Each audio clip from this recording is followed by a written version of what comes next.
Time has lost its effect on me, but the suffering continues. Good evening, Miss Howcroft. How are you tonight? I need blood, Doctor. Warm, rich, vibrant blood. Tell me, Thelma, why do you feel so attached to Mr. Elwood? Why him? I'm not sure, Doctor. I think we have a bond of some sort. We've both suffered so much.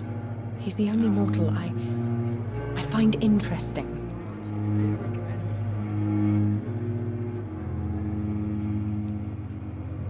Would you say you and Mr. Elwood are romantically involved? No. No, Thomas is a delicate soul. Even though he disguises it. But I am not the woman he needs. No, for I am a vampire, Doctor. Do you plan to make him a vampire too? Of course not. How could I inflict my curse on anybody else? I'm not that cruel, Doctor. I'll leave you, Mistress of the Dark, to your nocturnal activities. Time has lost its effect on me, So many deaths. but the suffering continues. And what? Good evening, nurse. Good evening, Doctor. I don't think we've been introduced yet. My name is Pippa Hawkins. And I'm Dr. Jonathan Reed. Dr. Swansea has recently offered me a position in this hospital. Well, it's a euphemism that your help will be appreciated, Doctor.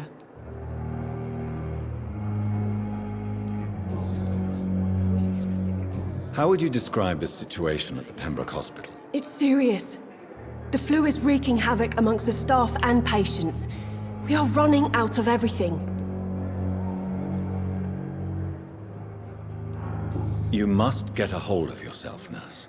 Sorry, I'm exhausted.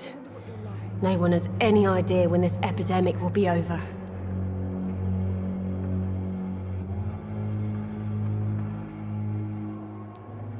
Nurse Hawkins, the Spanish flu won't last forever. Even the Black Plague didn't kill everyone. I wish I could believe you. But what if this epidemic was worse? What if in the end, nobody was spared?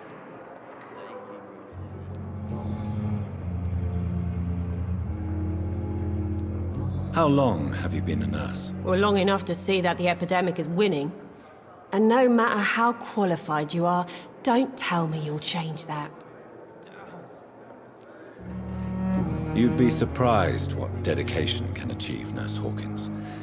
In medicine, sometimes we're just a test result away from a miracle. Sorry, Doctor. I don't want to sound bitter, but I'm just too tired to give a pep talk like Nurse Brannigan. How is the Pembroke staff coping with the epidemic? Well, not well. Milton, the ambulance driver, is even more grumpy than usual, especially concerning doctors. Why does Milton dislike doctors? I don't know. Just ask him. But be warned, Milton is not the chatty type. Why is Milton grumpy on a daily basis? Is it just an act? Milton's not the kind of man who's bothered about a bad reputation, whether he deserved it or not.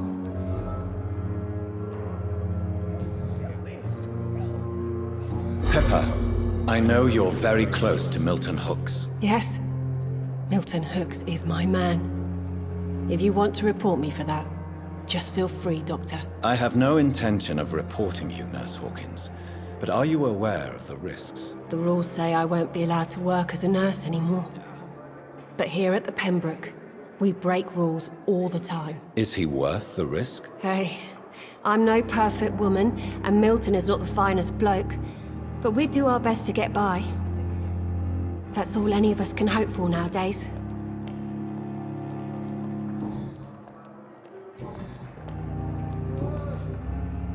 Goodbye, Nurse Hawkins. Ghost on every street corner. Time has lost its effect on me, but the suffering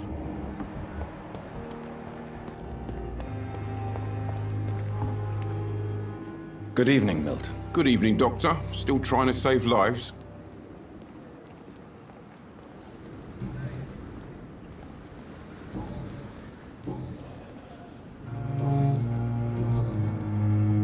Why do you have such a mediocre reputation among your colleagues, Milton? Fuck them. Nobody knows the horrors I've seen since working here. This city was sick long before the epidemic, Dr. Reed. I know it's a difficult task, but correct me if I'm wrong. Is this not the job you are paid to do? I've seen babies left to die while their brothers were properly fed. Underage girls and boys sold to all manner of perverts. I'm sorry, I don't know what to say. Yeah, exactly. We lack words. So excuse me if I don't look on the bright side of life.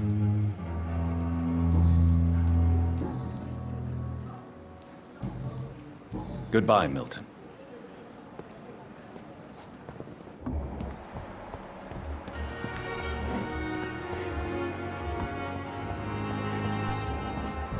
Street corner. Daily routine.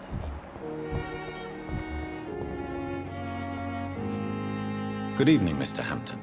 How do you feel? Dr. Reed, is it? Oh, sir, I must apologize for my behavior. What do you mean? I was not myself in the factory. Fear and exhaustion made me say awful things to you, I'm afraid. You remained perfectly nice and polite. A little delirious, perhaps. But who wouldn't be after enduring an abduction? Thank you, Doctor. That's a relief. Now all I need to do is rest and return to my flock. How did you end up in William Bishop's den? I had received alarming news about his recent behavior. I went to his place and he refused to let me go. Why did he abduct you? William was an alcoholic. His addiction suddenly changed to blood. I don't know why. Just like a patient I met here. This Miss Hawcroft.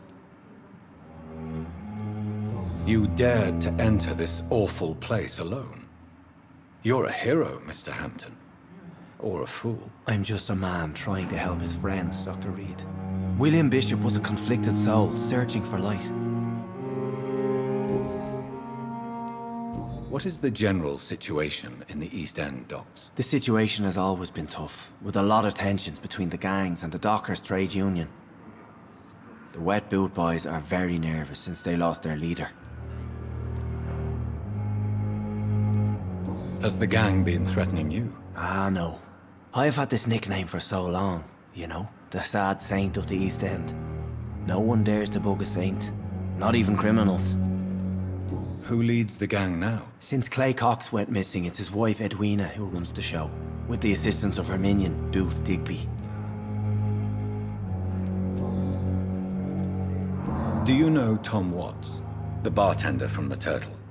I met him before I found you in the canning factory. Tom? Yes, of course. Always the helping hand, good old Tom. Without men like him, corruption and despair would have wiped out the East End long ago. Who should I avoid in this part of town, then? Any particularly evil figures? Not really. Most men and women are just doing their best. And it's not my habit to speak ill of people I know, Doctor. People are still in despair. How could it be otherwise? The authorities have left us all to rot in this contagious nightmare. No drugs, no advice, nothing. It's a damn shame.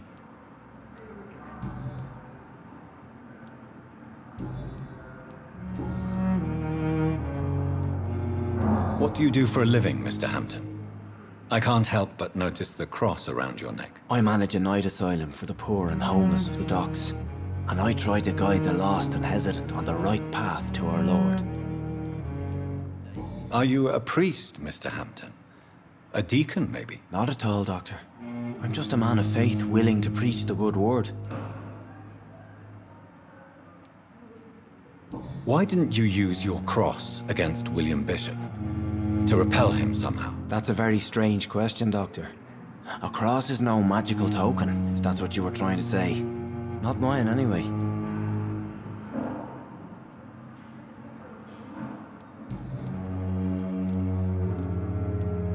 Have you made friends since you arrived? Not really, but I recognize Miss Harriet Jones. I knew her when she lived by the docks. That poor woman had such a miserable life. You never came to see her here at Pembroke? Receiving visits when sick can be an important part of the healing process, you know. We're not just bodies. You're preaching to the converted now, Doctor. To be truly honest, I thought she was dead. She left the docks many months ago. How do you feel, Mr. Hampton? Medically speaking, I mean. I feel exhausted. Beyond exhaustion, actually. William drank so much of my blood in his madness. I feel empty. You're in good hands here. Dr. Swansea is well versed in blood transfusion, and I'm sure he'll take the best care of you. Thank you, sir. I believe all I need is rest. And then I can go back to the people who need me.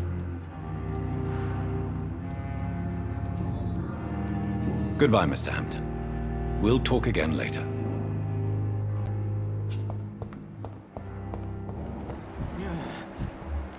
Damn. The pain. There again.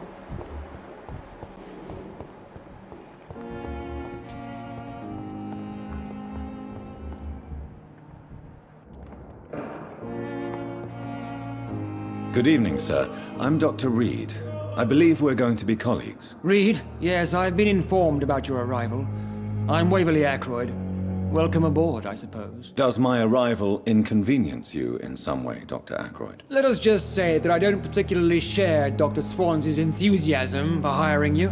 What we need here are reliable professionals, not overrated dabblers.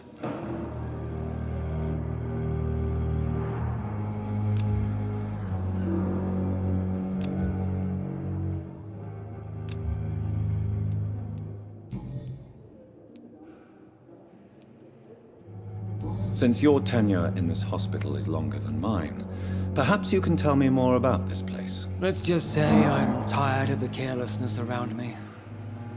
I have always respected the skills of Dr. Swansea, but over time his enthusiasm has become displaced. Carelessness? Exactly what are you talking about? We're here to save lives. The people who trust us are not volunteering for experimentation. They're here to be healed. I don't intend to run any radical experiments, Doctor. Even if I, as any good practitioner should, express an interest in pushing the boundaries of medical research. Modern medical methods were created through audacity and ego. But there are rules in our line of work, and they're here to protect our patients. If you have a problem with me, Dr. Ackroyd, please feel free to tell me. Dr. Swansea has imposed your presence on this hospital without asking anyone's advice. The benefit of his position. But I don't agree with it. I know we've never met before, but I believe this hospital could use all the help it can get. You will agree with that, I'm sure. Oh, but I have heard about you, Dr. Reed. Of course, you can't say the same about me, since I have not wasted my time courting the press.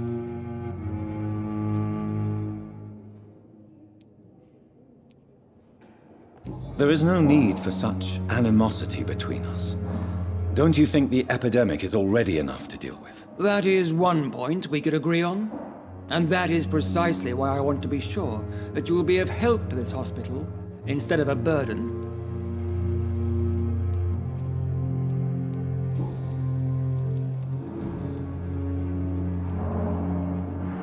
I don't know what you've heard about me, but I have already proved my value as a practitioner. I don't question your skills, Dr. Reed, but your motive. Is it money, fame, or are you truly dedicated? And what exactly is that supposed to mean? I served in the war just like you. But unlike you, I did not use the wounded to play the modern sorcerer. Be careful what you insinuate, Dr. Ackroyd. I only want you to admit you used those men to improve your theories.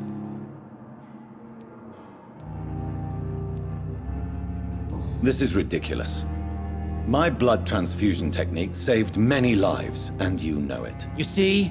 That is exactly what I hate about people like you. You avoid this kind of accusation instead of facing reality. It seems you have bad memories of your military service. I refuse to see this industrial slaughter as scientific progress. War only reveals the worst in men. We can at least agree on something, Dr. Ackroyd.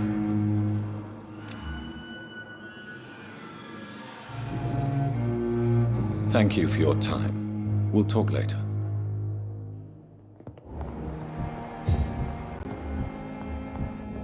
Good evening, sir. Doctor. You always knew the words to calm the children, Ellen. Good evening, sir. I'm Dr. Reed. May I help you? I don't know if a third opinion is needed. Your colleagues are already arguing about my condition. I see. Would you mind telling me more about your situation? I'm Harvey Fiddick. All I want is to get me bloody arm fixed properly.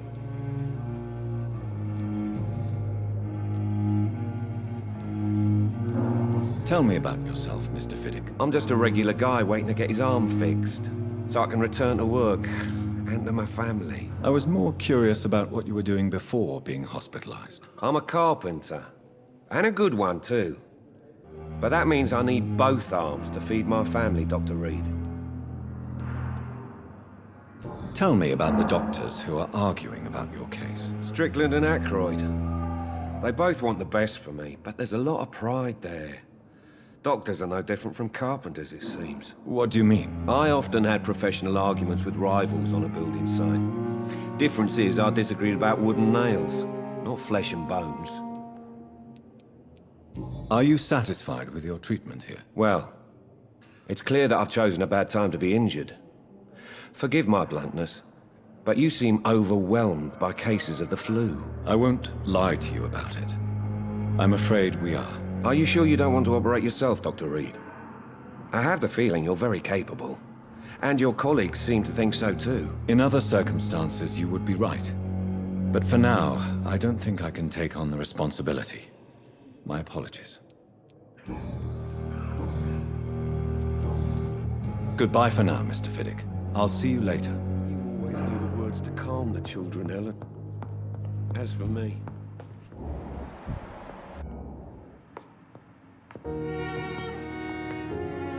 Good evening. I'm Dr. Reed.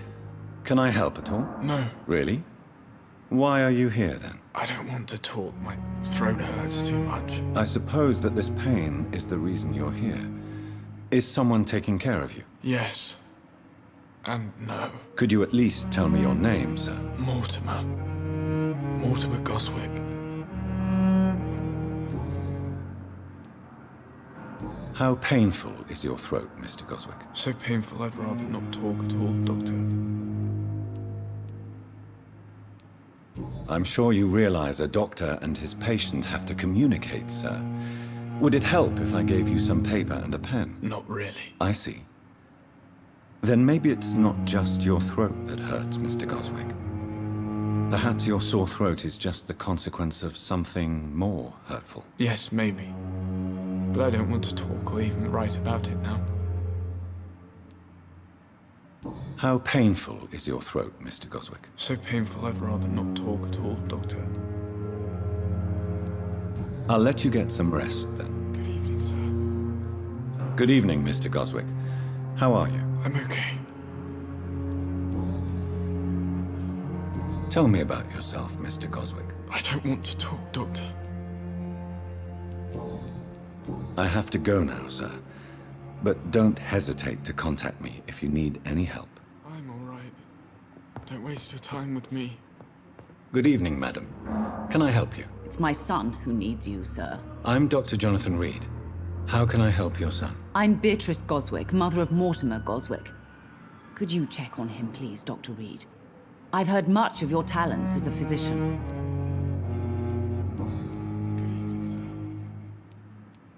What can you tell me about yourself, Mrs. Goswick? Not much to say.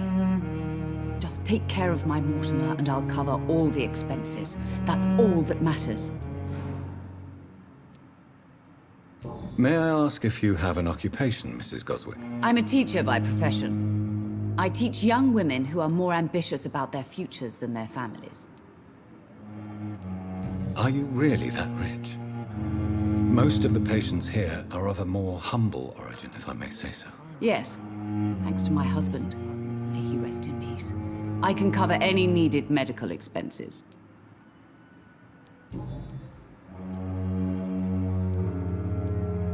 What do you think of your reception here?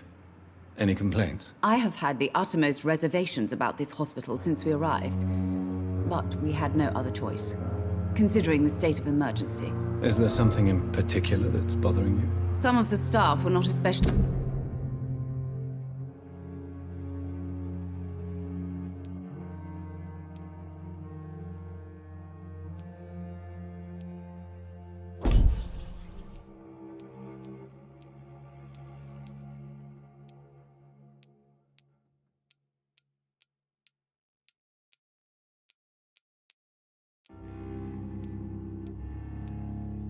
Welcoming. I suspect they're not accustomed to dealing with patients of such social standing. Tell me more about your arrival at the Pembroke Hospital. What gave you such a bad first impression? The ambulance driver was quite rude, for a start. And that nurse, Miss Hawkins, seems to have quite a dubious attitude. What do you mean? She managed to secure a bed for my son despite the epidemic. It was a relief, but it wasn't cheap. She charged you for a bed? Yes, and I paid without question, considering the urgency of the situation. I share your concern, Mrs. Goswick. Be sure that I'll talk to the people involved. I don't expect compensation, Dr. Reed. But I'm aware such behavior would not be tolerated in other hospitals.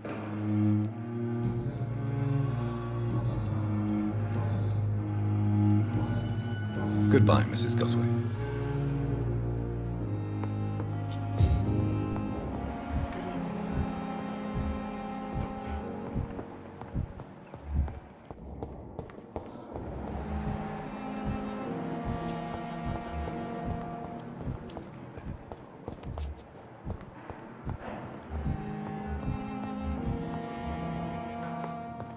I'm all right. Good evening, Doctor. I believe we're going to be working together. Dr. Reed. Dr. Swansea informed us of your arrival, but I could not dare to believe we'd have such good fortune. Such an honor, sir. Thank you. And you are? I am Thoreau Strickland, Dr. Thoreau Strickland. I'm a great admirer of your work, Dr. Reed. Please, could you tell me something about yourself? I'm a great admirer of your work concerning blood transfusion, Dr. Reed.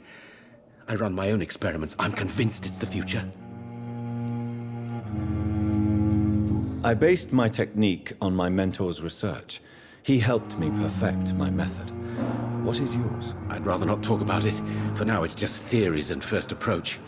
My process is purely experimental and unsuccessful. As long as you're cautious and methodical, you may remain empty-handed, but you won't fail. You're not the first one to warn me, but I am convinced knowledge is the main weapon against the ravages of this epidemic. What made you choose to be a doctor? I'm not ashamed to admit you and your work have inspired me. I am honored to have the opportunity to work by your side. It's always a pleasure to share scientific and medical knowledge with someone eager to learn. I'll be glad to help you if I can. This epidemic may be the century's most terrible disaster, but I'm convinced that we, as doctors, are the only ones able to defeat it. What can you tell me about the Pembroke? Well, it has always been an honor to work with Dr. Swansea. But with your arrival, I can't think of a better opportunity to learn about blood transfusion. You seem quite optimistic. It's a rare and precious attitude in these difficult times. I'm convinced that this epidemic is a test of endurance and dedication for us men of science. Questions remain about our capacity to resolve the situation. True. Last summer, during the first wave of the epidemic, I used to joke with Milton about the extra work. We're not smiling now. Do you need help with anything in particular? Well, yes, maybe.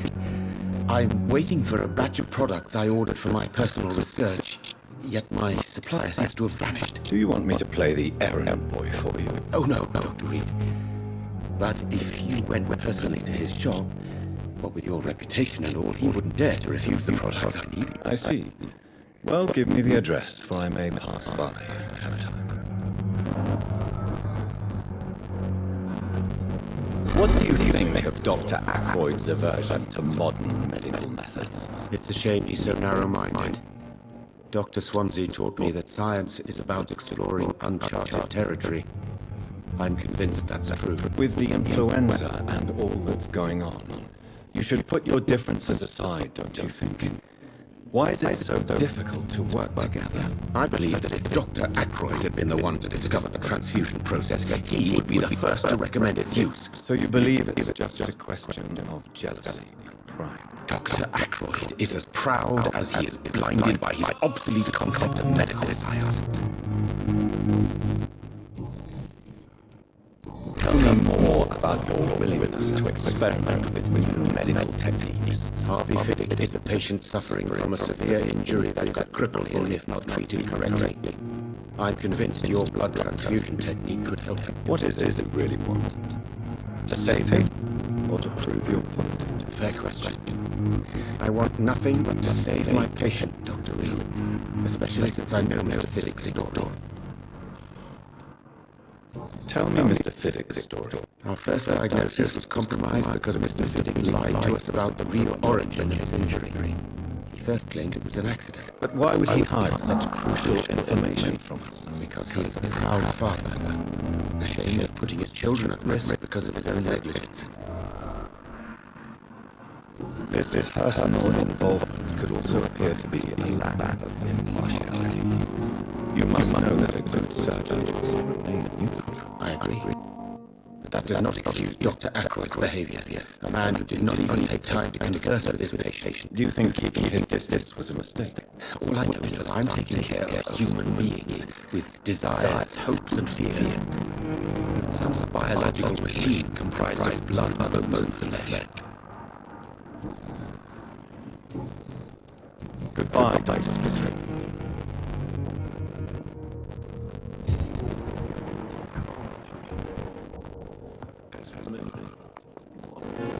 I'm quite busy right now, Lee. Thank you for your time. We'll talk later.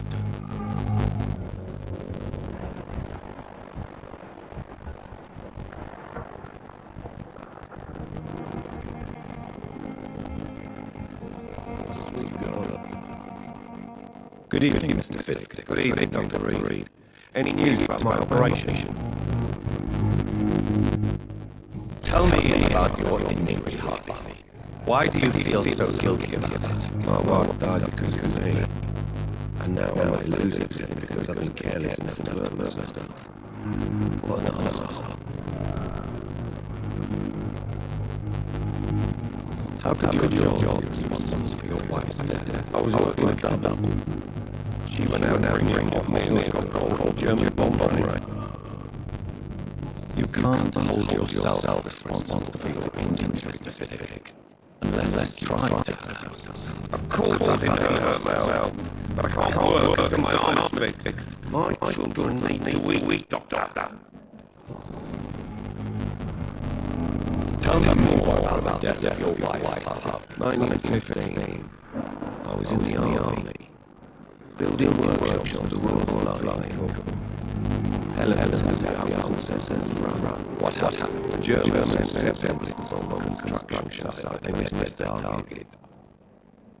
My wife was bringing my death in and the bombs fell.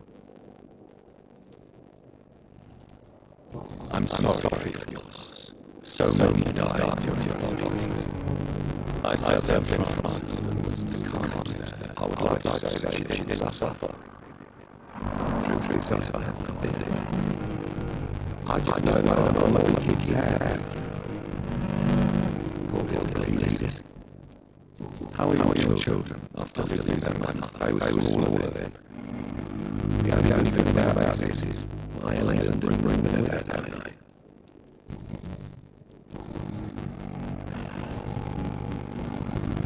Goodbye, Mr. Fiddick. I'll see you later.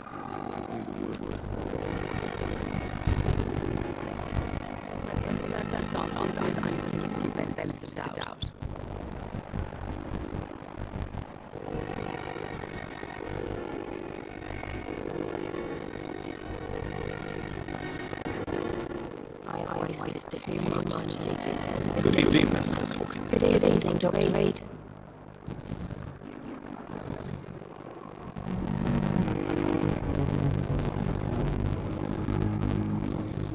Goodbye, Miss Hawkins. Good evening, Miss Howard. How are you tonight? I need blood, Doctor. Rich, vibrant blood.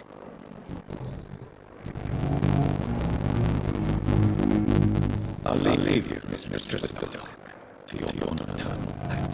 crisis. Good evening, Mr. Elwood. Evening, Dr. Reed.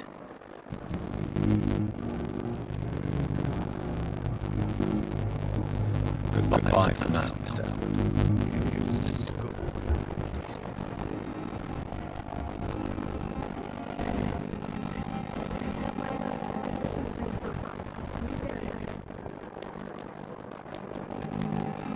Good evening, sir. So it is true. The famous Dr. Reed has joined us. I can't think of any better news during these terrible times. Do we know each other? Actually, yes. We met once before at the Rockefeller University in New York. Dr. Tippett, yes, I remember. I was assisting Professor Carell in his research about coronary bypasses. He had nothing but praise for you. He was also very confident about your future. And look at you now. Eminent surgeon and blood transfusion specialist. What is the Pembroke Hospital situation? And please, speak freely. This hospital is not exactly the best of London. I'm sure you are used to working in a better environment.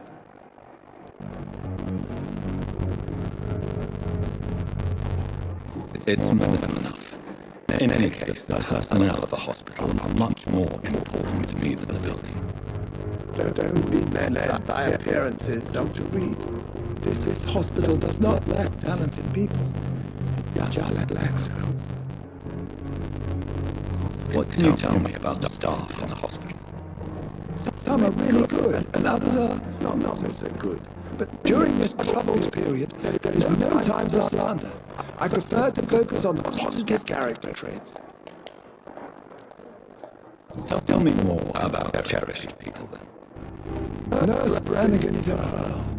She is the most helpful and dedicated nurse I've ever worked with. A clever and cheerful woman. You really seem to admire her skills. I'll go even further.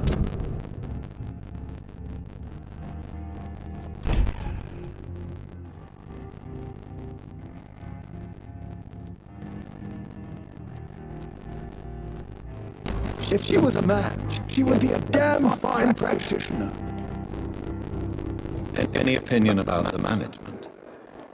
I don't always agree with Dr. Swansea's reserve, but I must admit he does all he can to keep the facility running during this crisis. Ah, yes, the burden of command. I was fed up with this concept while serving as a medical officer. Don't get me wrong. Swansea's a good administrator. I just wish he would get out of his office now and again. You're exhausting yourself, Corcoran. Maybe you should think about preserving your strength. No. We must keep on healing all those poor souls. We are the last rampart before chaos. Once more, unto the breach. Nurse Brannigan is worried about you, Doctor. She should not have told you that. I will have a word with her. You don't have to blame her for her honesty. I'm not that kind of man, my dear Jonathan. Actually, Nurse Brannigan's opinion is the only one I may listen to.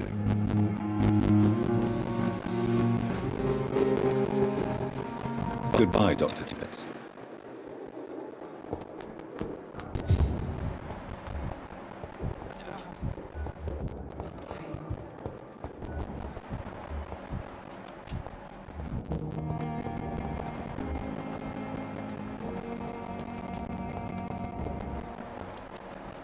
Thelma Howcroft said she was being watched by vampire hunters. Where are they hiding? I should investigate.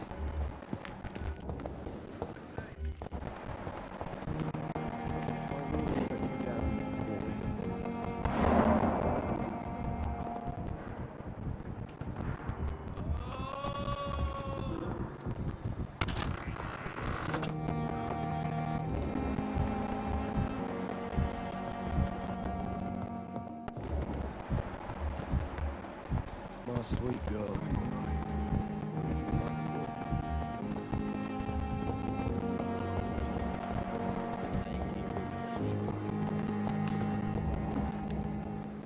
Good evening, Milton. Good evening, Doctor. Still trying to save lives?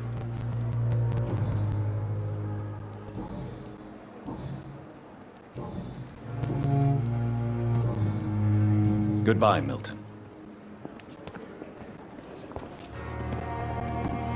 It's affecting me. But the suffering continues.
Behavior is similar to the infected William Bishop.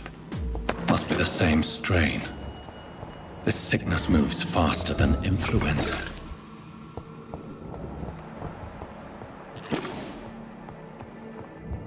This key will surely grant me access to the basement.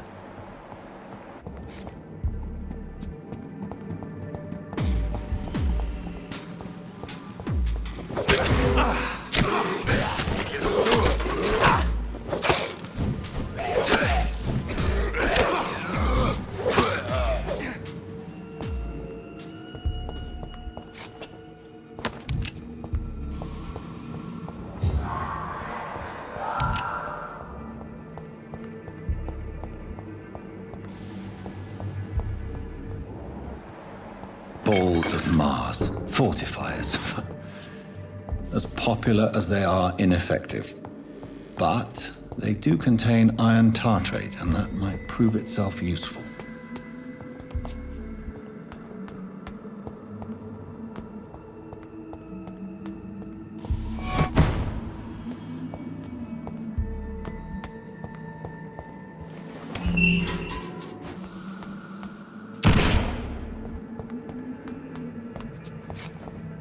These scals feed from corpses and the husks of animals. They're not after blood.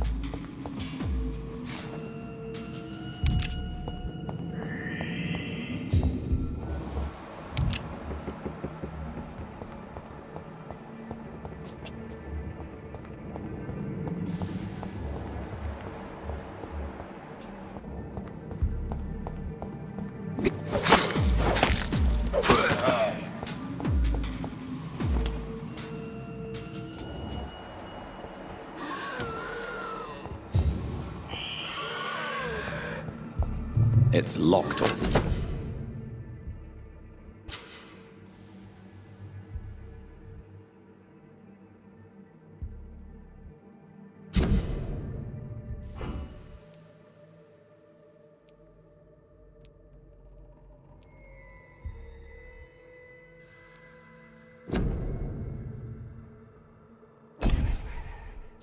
Mr. Connor's injuries don't match the report. I'd better look into this.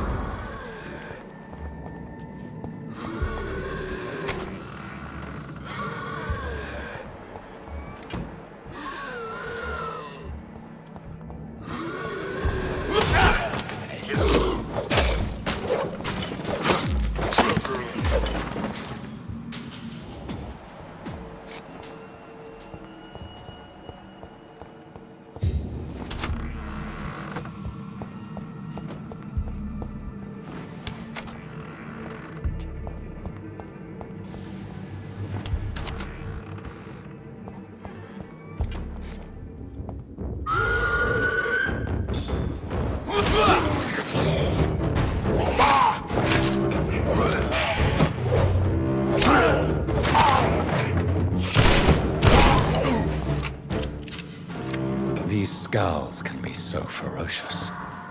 I'm not sure I can defeat them without becoming stronger. To drink blood is so tempting. Sodium hypochlorite. Dangerous to administer, but efficient in the proper dosage.